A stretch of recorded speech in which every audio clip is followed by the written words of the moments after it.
there exists in every age a figure who threatens the very foundation of human progress, the irrationalist. He is not merely wrong. Error can be corrected. He is not merely ignorant. Ignorance can be cured. No, his offense is far worse. He commits the ultimate betrayal, the willful rejection of the very faculty that separates man from beast. He abandons reason not by accident, but by choice. And in doing so, he chooses comfort over truth, delusion over clarity, and decay over civilization. This creature styles himself a skeptic, yet he is credulous toward any claim that flatters his prejudices. He calls himself a free thinker, yet he is enslaved by his own emotions. He proclaims his courage in defying authority, yet he cowers before the discipline of logic itself. Above all, he performs strength while revealing his profound intellectual weakness, poses as competent while displaying his systematic incompetence, and claims wisdom while wallowing in the very ignorance he refuses to cure. The irrationalist is not a harmless fool. He is a poison in the bloodstream of civilization, corrupting discourse, misleading the innocent, and dragging humanity backward toward the cave. He must be exposed, shamed, and psychologically destroyed, not through violence, but through the merciless application of logic itself. Those authoritative laws that govern all thought and from which no mind can escape. For here lies the irrationalist's deep humiliation. Even as he rebels against reason, he cannot think without it. The law of identity demands that his claims have definite meaning. Yet he retreats into vagueness when pressed. The law of non-contradiction forbids him from asserting both A and not A. Yet his positions collapse into self-refutation.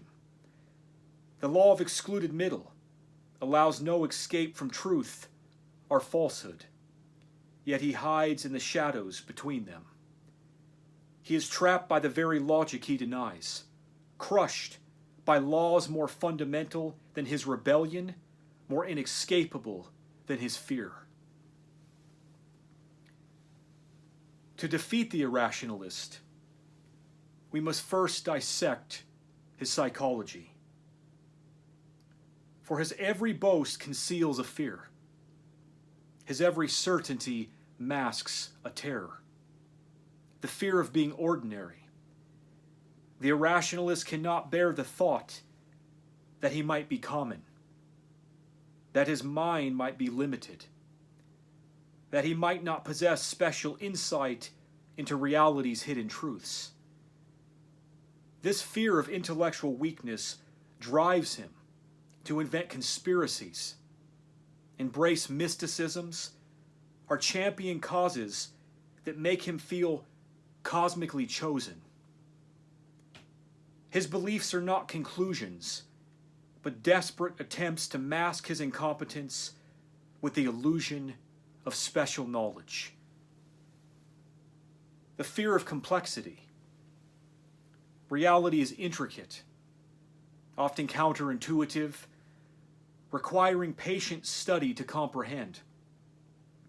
The irrationalist, too intellectually weak and lazy for such intellectual labor, reduces the world to simple narratives where heroes battle villains, where truth is obvious to those with conviction, where complexity itself becomes suspect. His intellectual laziness masquerades as insight, his refusal to think as wisdom. He mistakes his own cognitive incompetence for reality's simplicity, his ignorance for enlightenment, his intellectual laziness for efficiency. The fear of isolation. Above all, the irrationalist fears being cast out from his tribe. His beliefs are not personal convictions, but social signals, badges of membership in whatever group provides him comfort. To question these beliefs is to risk exile, and he lacks the intellectual strength for such solitude. His weakness demands constant validation from equally ignorant allies. The fear of doubt. The rational man embraces uncertainty as the beginning of inquiry. The irrationalist experiences it as agony, fleeing immediately to whatever dogma promises certainty. He cannot distinguish between confidence and knowledge, between assertion and truth. This intellectual incompetence masquerades as strength. This ignorance poses as wisdom. These fears make him predictable. When confronted with evidence that threatens his beliefs, he will not examine it. He will attack its source, revealing his intellectual weakness in the face of challenge. When pressed for proof of his claims, he will not provide it. He will demand his opponent disprove them, exposing his incompetence in the methods of reasoning. When his logic is shown to be fallacious, he will not correct it. He will question logic itself, displaying the profound ignorance that underlies all his pretensions. Now we strip the irrationalist naked before reason's court. His claims cannot bear scrutiny. Every assertion the irrationalist makes dissolves under examination, revealing the intellectual incompetence and laziness beneath his confident facade. He speaks with certainty about matters he has never studied, cites authorities he has never read, and invokes evidence he has never verified. This is not strength, but weakness. The weakness of a mind too lazy to learn, too proud to admit ignorance, too incompetent to distinguish truth from falsehood. His intellectual laziness is so profound, he expects others to do his thinking for him, demanding they disprove his baseless claims rather than proving them himself. Press him for specifics. What experiment proves his point? What data supports his conclusion? What method validates his approach? And watch him retreat into vague generalities and emotional appeals, his ignorance and laziness laid bare for all to see. His skepticism is selective. The irrationalist proudly rejects established knowledge, while credulously accepting any claim that confirms his biases. This selective doubt reveals not intellectual strength, but profound weakness. The weakness of a mind that cannot apply consistent standards.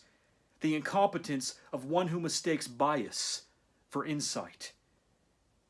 He demands extraordinary evidence for ordinary conclusions, while accepting extraordinary conclusions on ordinary evidence, displaying the very ignorance he claims to combat. His method is self-defeating. Here the laws of logic deliver their crushing blow to the irrationalist pretensions. The law of non-contradiction declares that he cannot simultaneously reject logic while using it to make his case. Yet this is precisely what his incompetence forces him to attempt. He cannot explain how he distinguishes truth from falsehood without invoking the very standards of evidence and reasoning he claims to reject. If all authorities are corrupt, why trust his preferred sources? The law of identity demands his sources be either trustworthy or not. He cannot have it both ways. If all evidence can be fabricated, why believe anything? The law of excluded middle allows no middle ground between true and false evidence. Yet he must choose.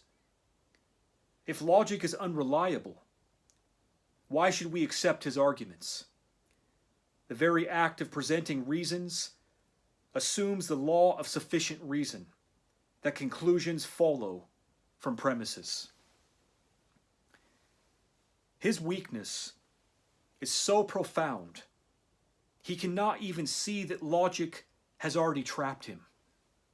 Every word he speaks, every argument he makes, every denial he utters operates according to the laws of thought he claims to reject.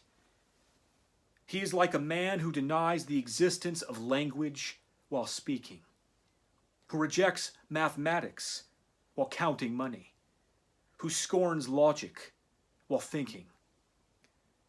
The contradiction is not accidental. It is the very essence of his incompetence, the foundation of his ignorance. His motivation is exposed. Strip away his intellectual pretensions, and what remains? The desperate need to feel special, to belong, to avoid the hard work of genuine thinking. His beliefs serve not truth, but therapy, not understanding, but ego protection.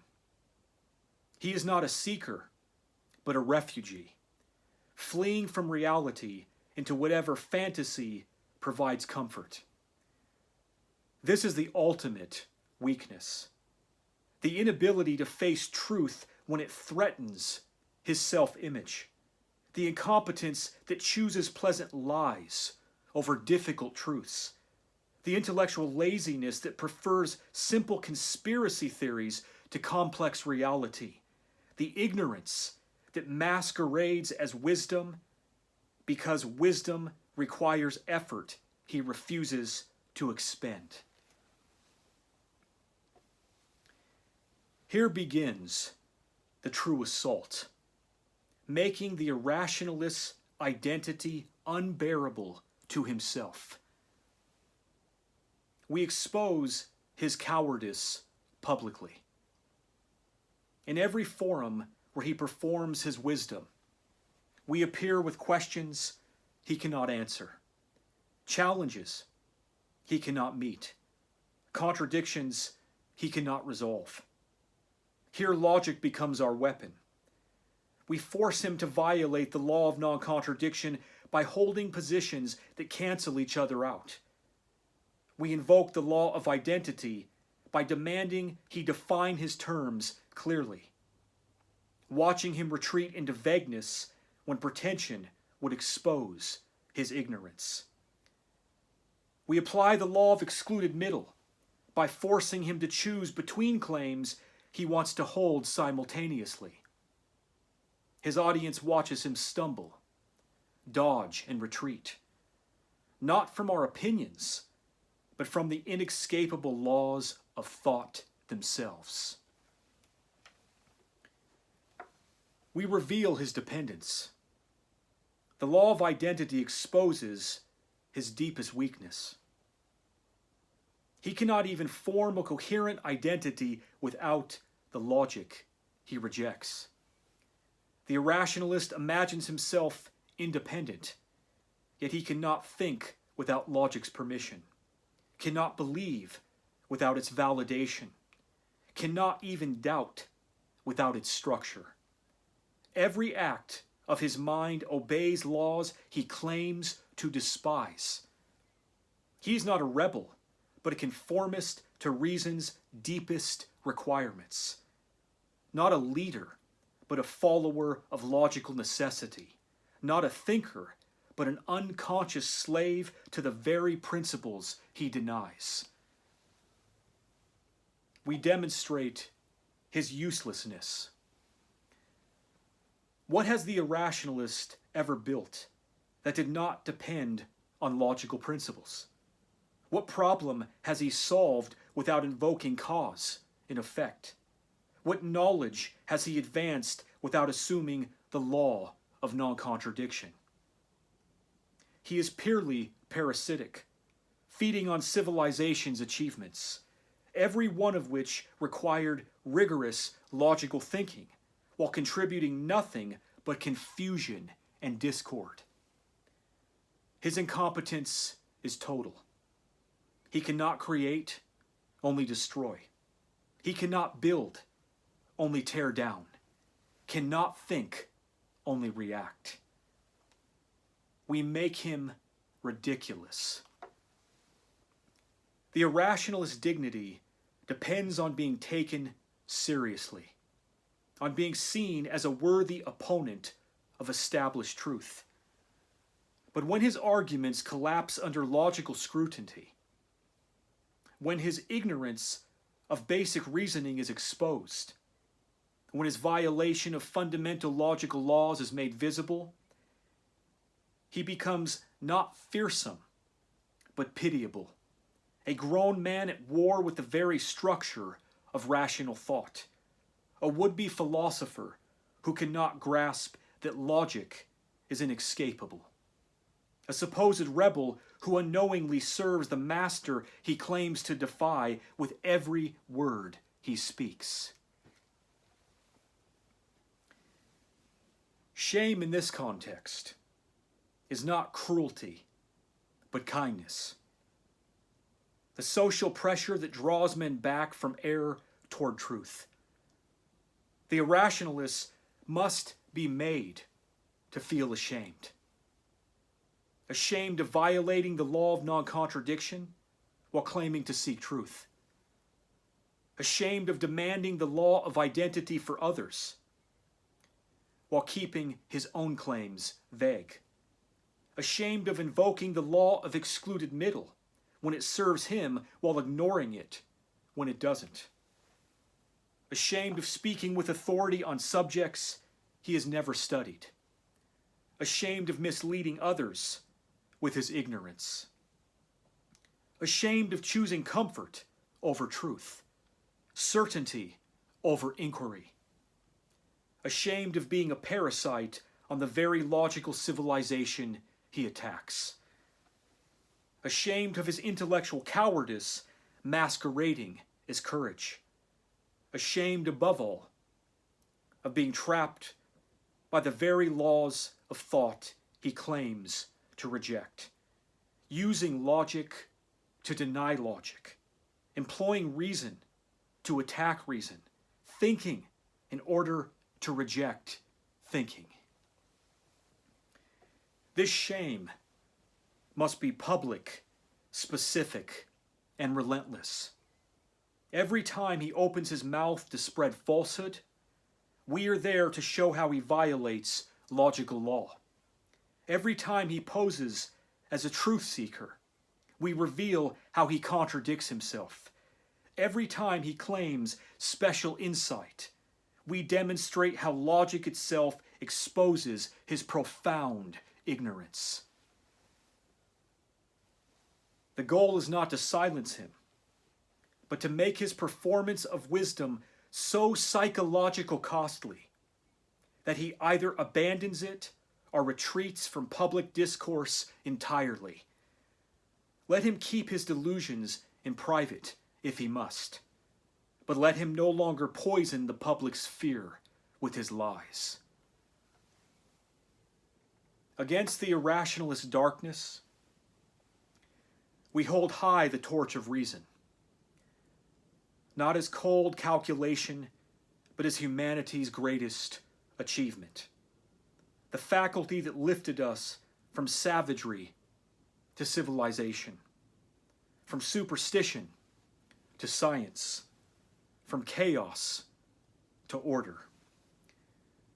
Reason is what allows us to discover truth rather than merely assert it, to build knowledge rather than merely accumulate opinions, to progress rather than merely repeat the errors of the past. It is what enables medicine to heal, engineering to build, and justice to prevail over mere force. The irrationalist offers nothing but regression, dragging humanity back to the cave, back to the swamp, back to the darkness from which reason so painfully lifted us.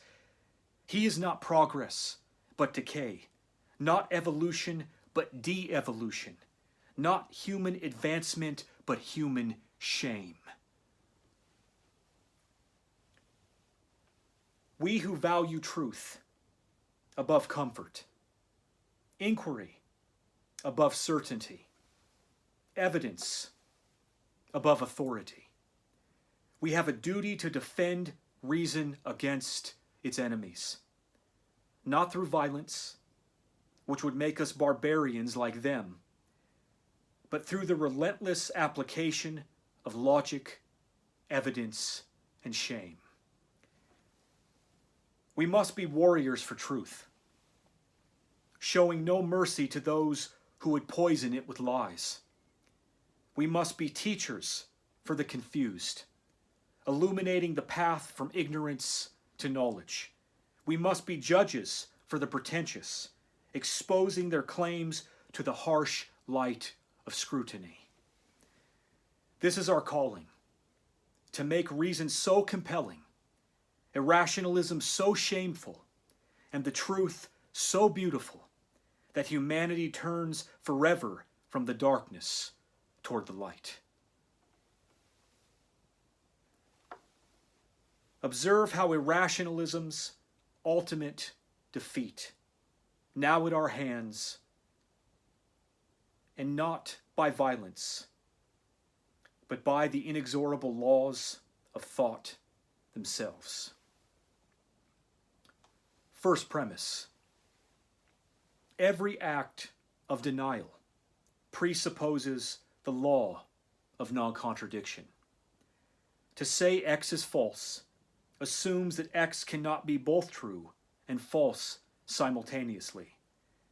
The irrationalist cannot reject this law without invoking it. His very rejection assumes the truth of what he denies. Second premise: every claim to knowledge presupposes the law of identity. To assert anything meaningful, one must assume that concepts have definite content, that A equals A. The irrationalist cannot make any statement, not even logic is undeniable, without presupposing that his words have stable meaning.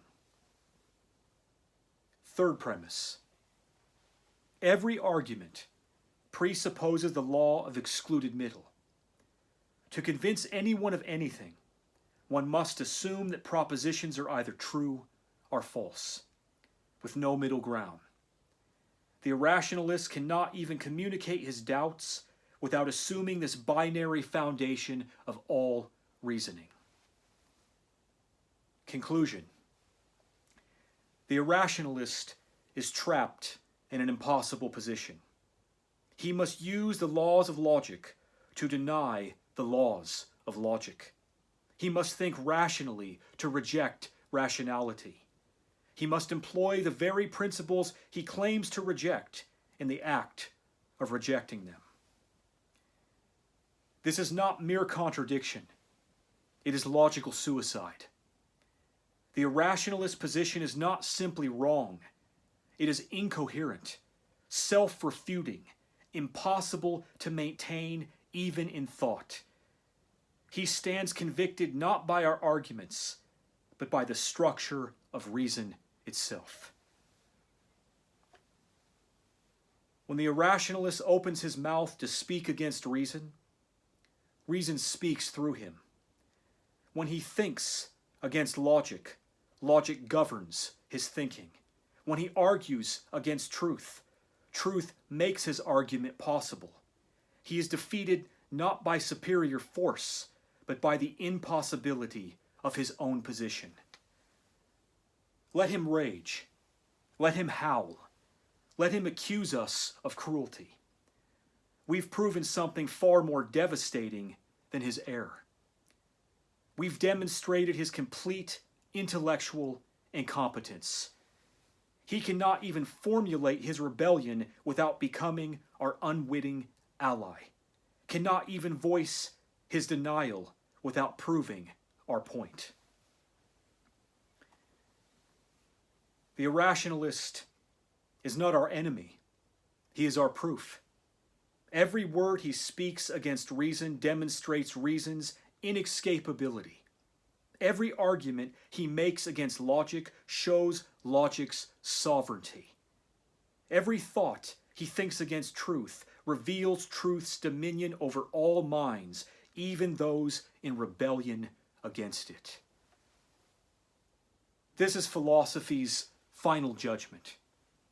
Irrationalism is not a position that can be held by any thinking being.